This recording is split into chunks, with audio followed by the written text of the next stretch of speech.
About 17 years ago, when I was on vacation, I was very cautious which moment to capture, for a very simple reason. I had 36 images on my film in my SLR camera. I needed to develop them afterwards, and that wasn't cheap. So I was literally thinking twice about, should I take that picture? Shouldn't I take that picture? If you think about the last family gathering or the last birthday celebration, I'm pretty sure you took more than 36 pictures, didn't you? Maybe you even took 10 pictures of the group together and then selected the one that you liked the most. Well, technological advancements have made that possible. And the company leading in the photography industry, which was Kodak, didn't shape that digital disruption. They were hit by surprise. And they went from 170,000 employees within 3 years to filing for bankruptcy. Not too long ago, when you wanted to do a movie night, what did you do? Most likely, you jumped in your car, drove to your movie rental store, browsed the films, took 1, 2, 3, went to the cashier, checked them out, went back home, watched 1, watched 2, watched all of them, or maybe you didn't watch a single one, because something came in between. But there's one thing that was absolutely certain. You had to go to the very same store, you had to return the movies, and you had to pay for them as well. Blockbuster used to be one of the largest video rental companies, and they went literally bust within 4 years. Because now we're having all the movies at our fingertips at any given point in time with services such as Netflix, Hulu, YouTube, and others. This morning, I'm pretty sure that some of us did the following. We pulled out our phone, pressed a couple of buttons, and then a private chauffeur showed up at our doorstep with a nice car and dropped us at the destination. A concept completely foreign to us 10 years ago. The last time, well, not the last time, but sometime in the past, when I wanted to go on vacation with my family, and I didn't want to stay in a hotel, but rather a nice private holiday home, I went to my local travel agency, browsed the catalogs, maybe got some recommendation from the travel agent. I typically had to book it in quite early to secure the property because they got booked out so quickly as there weren't that many available. Well, right now we have the possibility to stay at the most amazing homes and houses in locations that would have not been possible before just by a push of a button. The two largest companies in transportation and accommodation, Uber and Airbnb, though are different in one specific thing to all their incumbents. They don't own a single asset. So I wonder what the digital disruption in the healthcare space would look like. If I were to ask you, would you trust a computer to tell you about your health condition? Most likely you wouldn't feel that comfortable, would you? No? Okay. But if I were to ask you when the Brexit referendum was and what it was all about, what would you do? Would you ask a friend, a colleague? Would you call someone? Would you go to your bookshelf, take out the book, maybe the encyclopedia, and read it up? Well, maybe you didn't buy the latest one, so you don't have the information in there. Would you take your 50-50 joker? Well, sadly, you don't have options available, so you can't eliminate them. But what would you do? You would Google it, right? Well, you're asking a computer for advice. But you would trust that computer. It's not life-threatening. So it's not life-threatening, I agree. However, you're trusting this information, right? Digital advancement or technological advancements have been used over decades in the healthcare space, and you all know that. You have your systems in place and so on and so forth. But if I were to tell you that virtual reality has been used over decades in the treatment of post-traumatic stress disorder, pain management, to treat phobias, some of you might actually be surprised. We're having our fitness trackers currently, we're having our smart watches that are capturing information, or even just our phones that are calculating the steps we take every day. Quite normal right now, right? Well, some of these things seem a bit scary. sometimes. But on the other side, yes, it is life-threatening. I just heard that. If I ask a computer, do I want to have feedback around my health condition, if it's really my health and it's about life or death? Maybe not yet, but we are asking all the time computers to get information about a patient at the right time, the right information, right medication is being ordered, and so on and so forth. So we're relying on that quite a bit already. So what I would like to understand is, how does the way you work right now differ from how you worked 10 years ago?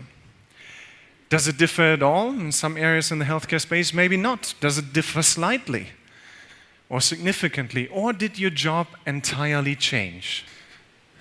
Entirely different for the majority of us. Significantly different for a lot. Well, not at all for nobody. Well, that is not that surprising because clearly a lot of things change, right? If I'm sitting at the sets of traffic light right now, well, I know it's a bad habit, but I pull out my phone and do some emails because I want to utilize the time. I may be sending some voice notes to colleagues, friends, loved ones to communicate. It is completely natural to me. Or I might, like the other day, I was on the way to a barbecue and I had a video conference with a couple of investors. And I was in the car and used Zoom, not sure if any of you knows that, and had a really nice conversation with all of them. And the quality was absolutely fantastic. And it is something that is completely natural to all of us. But what made these digital disruptions occur? There are basically three things. The first one is you have to have a technology available at a price point so that it can be used in a mainstream setting. You have to have it at the right timing, right? The time is very important, and if nobody wants to use it, meaning the consumer has no desire to use it, then something is missing. Some of you might know the Gartner hype cycle, which is there's basically a technology trigger that is starting an innovation. Let's say the development of a touchscreen interface. Then the excitement goes up, people are like, oh my God, everybody has to have this touchscreen interface. But then the critics come in, it's bulky, it's expensive, and oh my God, the finger has such a low resolution, how would anybody use that? Well, in 2007, there was a gentleman in California who went on stage and said, you know what? I call this the iPhone. And it changed. It changed entirely because technology was there, the costs were down, but more importantly, an entire ecosystem was ready. Startups wanted to develop solutions for the consumers, but didn't have a way to actually get to the consumer. And the platform created, provided by Apple, was a platform like that. Plus, getting back to the example of photography, right? In 2007, we weren't careful anymore which pictures to take. We took pictures left, right, and center. With the digital cameras, the first ones, maybe the phones didn't have like good quality in there, but we wanted to share it with our friends and family. Well, the phone provided a pretty nice screen to share that. Later on, clearly for videos. And lastly, consumers were really waiting for a device like that that combines all of that. Most of it was proven technology, but the combination was a completely new thing.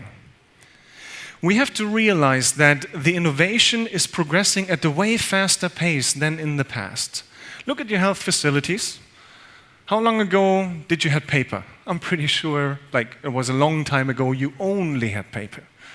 Then in some departments, you had IT systems coming in earlier. Then you had the basic EMRs being deployed, and most likely it disrupted your organization quite a bit and the workflows. And you had to invest a lot of time and effort into transformation. Till the fully integrated EMR came along, followed by device integration, which Mike just talked about. Then you had population health, interoperability in the infant stages. And now what is next? For me, another example which I always think is quite interesting is knowledge acquisition, for the following reason. The way I learned, the way you most likely learned, was you had your school books or the books in the university. Maybe they were too expensive, so you went to the library and you got the books there. You learned what you had to learn and you memorized it. You stored it in your brain. Then PCs came along. You got the books in a digital format on your PC. Maybe you had your encyclopedia now on your PC. But you had to update that every year or every 2 years, and that was really expensive. Then smartphones came along. Well, we had other phones, like if you remember, with buttons. Kind of funny. I recently had one of those, and I touched the screen. I wondered why nothing is coming up. And the smartphones enabled us now to have access to this knowledge in the internet at all times. And then digital assistants came around, and the way we are learning right now is completely different. Look at your Facebook feed, news feed. 5 years ago, there was, hey guys, I'm traveling there. If anybody's around, please reach out to me. Well, what do you see today? Either a video of that location or a picture. It's like, anybody here? We have way less effort to understand a picture that is being shown than reading a sentence. Picture will be a fraction of a second, typically 0.2 seconds, that we need to completely understand the picture, whereas a sentence, we might need a second or two to read it. There's one thing, though, entirely different. I'm pretty sure that none of you is memorizing information from A to Z anymore. You memorize something else. Does anybody know what that is? The process, exactly. You memorize the way to obtain the information and not the information as such anymore. In addition, sometimes you don't even memorize the way. Sometimes your computer is telling you, well, you looked for a vacation destination on the Maldives. Would you mind consider getting some new swimwear? Or what about this scuba diving course? Or what about this or that? I am sometimes amazed what is showing up in terms of ads in my phone or even in my email inbox, and I wasn't even aware that I searched for that. I thought about it, yeah, but I didn't search for it, and still it pops up, which is really crazy. About 2.5 months ago, I got a little bit sick. Though I thought it's, a regular cold, I wasn't worried too much. I tried to treat myself.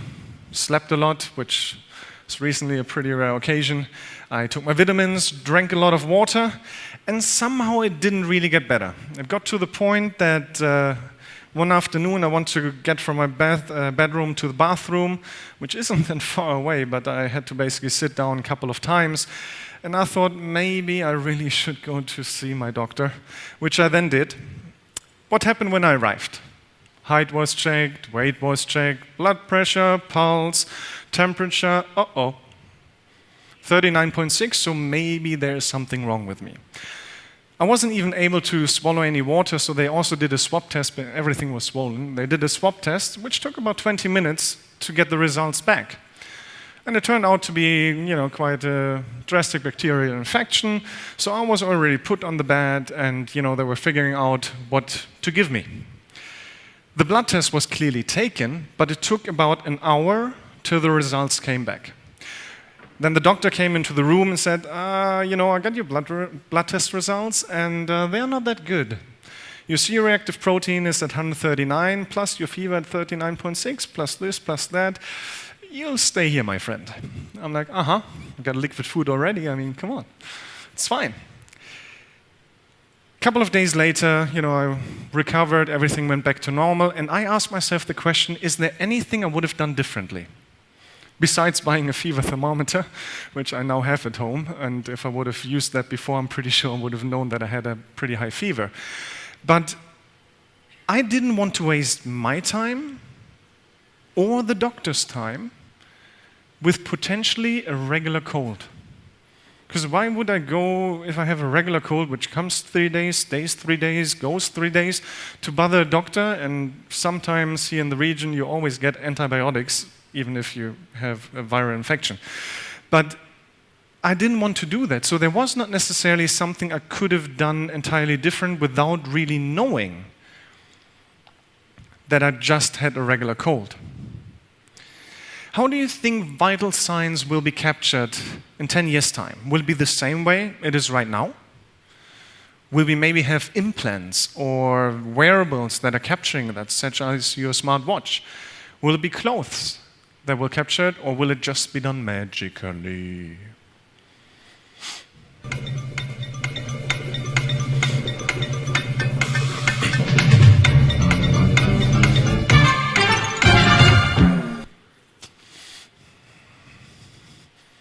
I knew it. I really want to know what magically means, but it's okay. In 10 years' time, I will know it.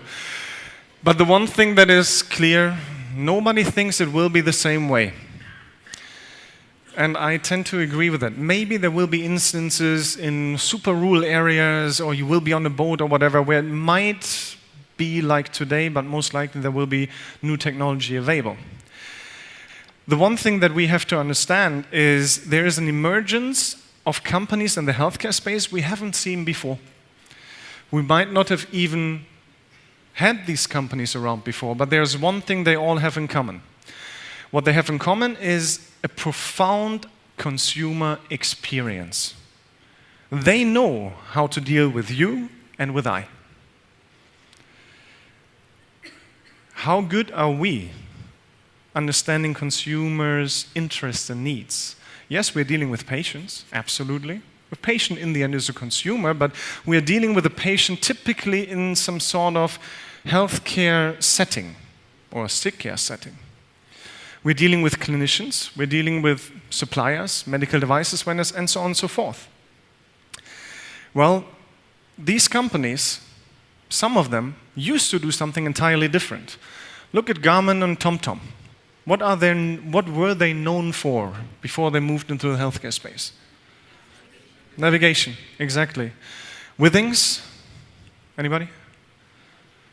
Scales, okay. Were they around actually before? Good question. Fitbit? I highly doubt they were around before at all. Under Armour, another company that literally just grew, I wouldn't say out of nowhere, but definitely grew drastically. We talked about the Fitbits, the smartwatches, the phones that we are wearing, which are capturing a lot of information. And for the iPhone users amongst us, if you didn't turn off your location services, there's a nice feature in your phone, which tells you exactly over the last couple of weeks where you had been, a nice map view, how often you had been at these locations, from what point in time till what point in time. So in case you want to do some stalking, enjoy. But what is abundantly clear is that we are living in a hyper-connected world and that data is flowing everywhere already. How will that change moving forward? You know, we have the first fitness tracker available that is actually a tattoo. It is tattooed onto your skin and it is a working fitness tracker, and that's not a problem whatsoever. We have the first NFL teams using clothes with embedded technology during the games to capture the health and the performance of their players. And artificial intelligence clearly is moving forward quite quickly. Just a couple of weeks ago, you heard Elon Musk saying, artificial intelligence is the biggest threat to humankind. And that is why he started Neuralink, a company that is supposed to put a technology grid on top of your brain to enable you to keep up with the advancements of artificial intelligence. Who remembers the movie Matrix? Most of you. Who remembers Neo? All of you as well. Do you remember the scene where he is lying down and is going into the Matrix and he wants to obtain new knowledge, so the data is uploaded into his brain, then he wakes up and says, I know Kung Fu. Would it be too scary to think that it would not be that much different for us in a couple of years' time if Neuralink were to succeed? It's not that far-fetched, is it? Let's do the same journey if I have a similar experience in 10 years. But how would it differ? Well, most likely I know that I will have a cold because my implant or what other things, technology I have on top of me will already capture a lot of information about me. And if I were to have a severe condition, I would go and see a doctor. It doesn't mean, though, that I will talk to a human being, but I will go and see a doctor. If I go to the emergency department, where most likely a lot of humans will still be working, do you think anybody will capture my height, weight, vital signs, and stuff like that? Most likely not, right? Do you think anybody will enter information into some sort of system? Also not.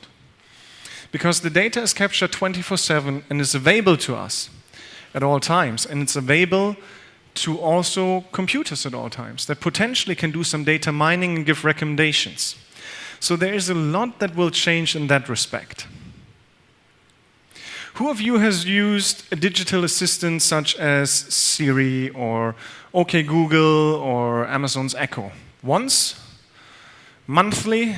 Weekly? Daily? Or who can't live without it?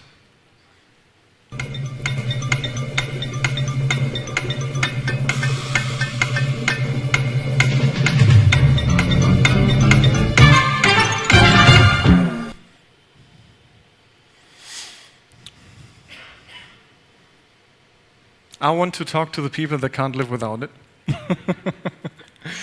Well, it is clear that a lot of us have used it, have toyed around with it, but it's not that it is something that is completely integrated in our lives just yet.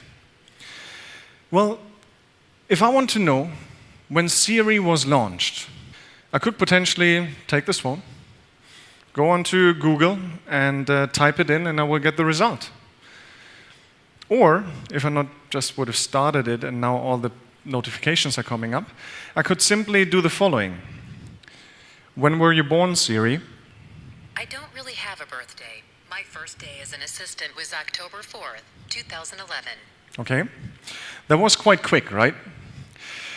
And artificial intelligence is actually advancing further. Sometimes it's even funny.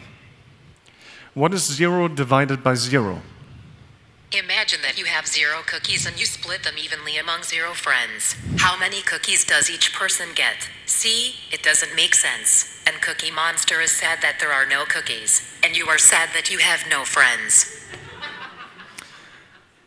So, it can be funny. And if you would have told me before, what was it, 2010 or whatever, 2011, that there will be an evening when I will be bored, I will be sitting at home talking to my phone, and I will actually enjoy it, I would have told you you're entirely crazy. Well, not anymore, and sadly, there were evenings where I did that because it is really funny. But it is also clear that artificial intelligence is one thing we cannot ignore. By no means. It is not knocking on our doors anymore. It is in our homes. So the one thing that we have to do is take advantage of it. Take advantage to improve the care we provide. Take advantage to improve the outcomes. Take advantage to improve and increase the value we deliver. And don't be scared. IBM's Watson, Google's DeepMind Health Project, or iCarbon X are just the starting points for artificial intelligence. There are still debates of supervised, non-supervised machine learning. How can it really advance? But there are a lot of things already that can be done with these technologies. These technologies, in addition to us being hyper-connected, we heard Dave yesterday, Mike today, we are more informed, sometimes misinformed. If I ask Dr. Google, I have like all of this stuff I read. I mean, all of it. Medical school syndrome, Dr. Cullen, right? But we are also way more powerful. We have to understand what the consumer is expecting.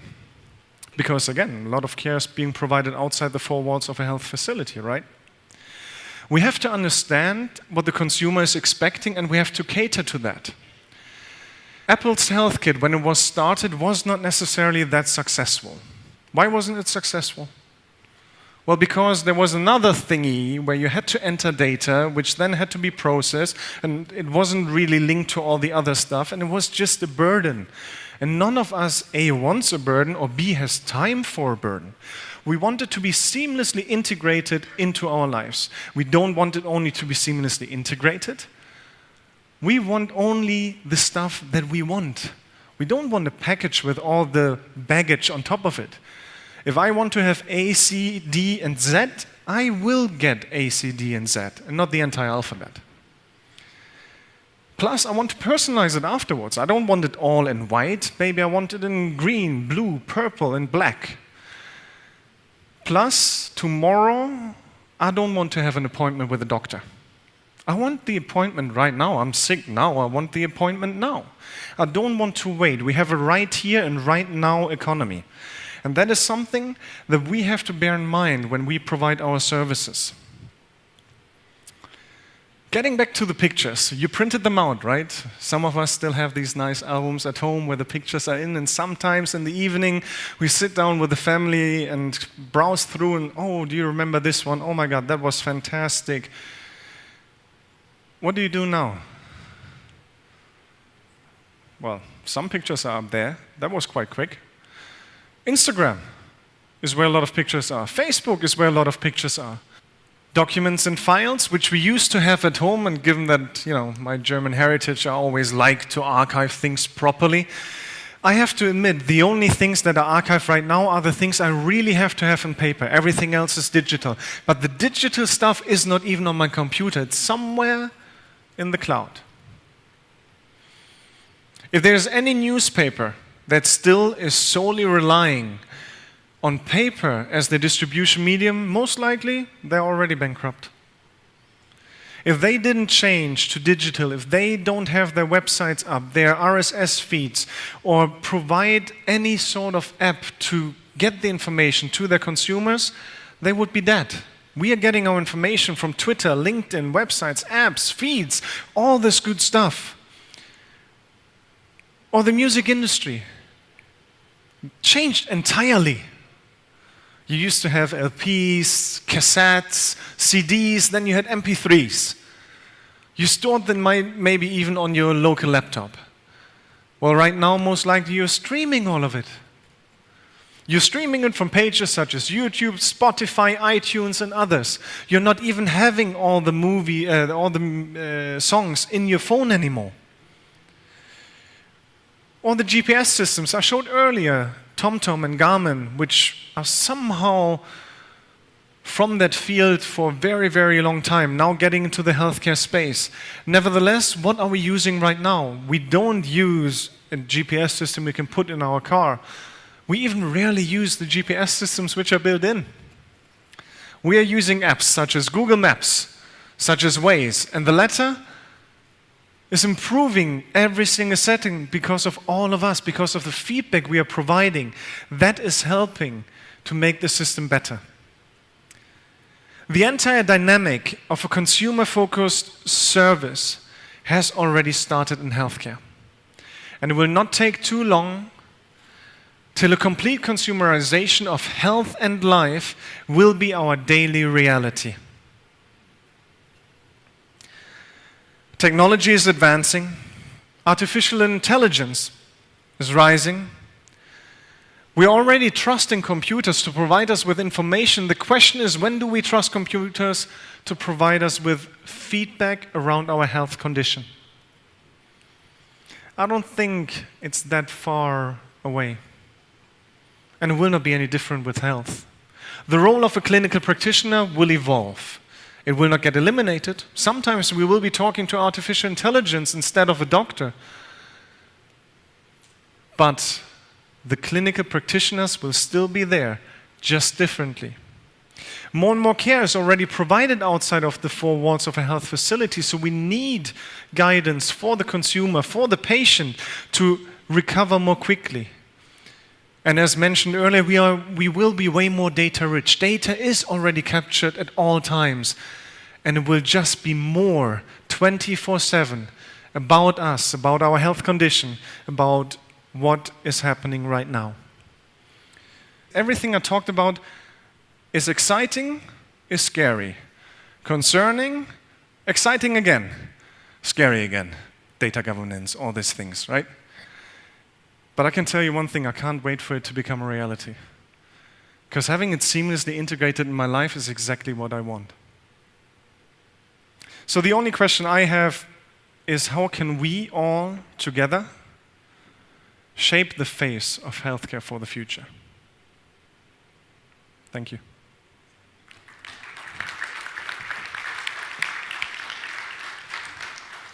Michael, there's a couple of questions come through. Very interesting presentation, thought-provoking. More of an observation. The OECD and the BMA in the 1980s did a study that said... Should I get my phone to Google it? Yeah, maybe it was 1978, I don't know. Yeah. Said that doctors' diagnoses and healthcare professionals was variable and dependent upon so many external factors that we need to automate. And that was in the 1980s. Mm-hmm. And yet, why are we resisting, based upon our consumer and patient response to the vote? It's a good question why we are resisting. I would say there are benefits always, and then people are scared about something. Why are we all using Facebook? Because the benefits outweigh the negatives, right? If we look at information that can flow freely, we have a lot of paranoia currently available. Do we want to have our health information stored somewhere in the cloud around the world? Do we want to have it stored within country? Do we want to, and that is coming then back to that thought, do we want to have already machines providing information that can be linked to my health, to my life, to my well-being? And I think we are not there yet. It has to advance further. More credibility has to be built up, but we also have to realize that we are relying quite a bit on computers and feedback from computers already. And it's just the next evolutionary step we have to take. Mm-hmm. Good. And the point about, I think you mentioned it, IBM Watson. IBM Watson won the double Jeopardy game. I think the Jeopardy in the US, and I think Cleveland Clinic in the healthcare environment, probably the first adopters of using that technology. I mean, do you see it spreading, and how fast? IBM's Watson, as well as the other contestants I put up there, is still in the very early stages. There are some areas, for example, with IBM Watson Oncology, where the applicability is already high, and they have proven very good results. Though, till we have the entire spectrum of healthcare covered, that will take some time. Plus, we have to differentiate between supervised and unsupervised machine learning. Right now, we're talking about supervised machine learning, and Dr. Colling is nodding his head, which means we have to give it some sort of starter set, which will be the benchmark everything will be compared to. Whereas if you were to be using unsupervised machine learning, it means it will evolve by itself and learn and provide way more feedback.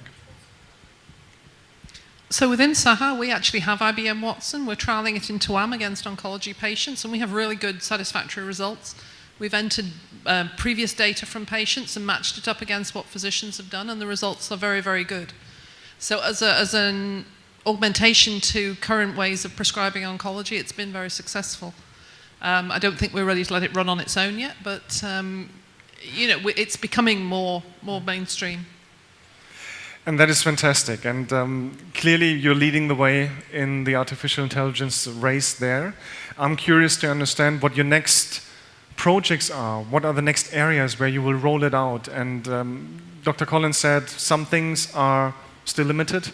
You used it for oncology, which is perfectly working. Potentially the accuracy is way higher than any human being can ever do. Concurrent with what doctors would prescribe. Yeah. So we go back and look at the 15% and decide why it's different. Well, and in and the then end, it does learn from it. And in the end, I mean, every computer is a way better data collector than any human being. Probably that you've just touched on it. Trust, confidence, and especially the last couple of weeks we had that virus. Yeah, WannaCry. One of the NHS as one example. So, yes. Is this a help or a hindrance?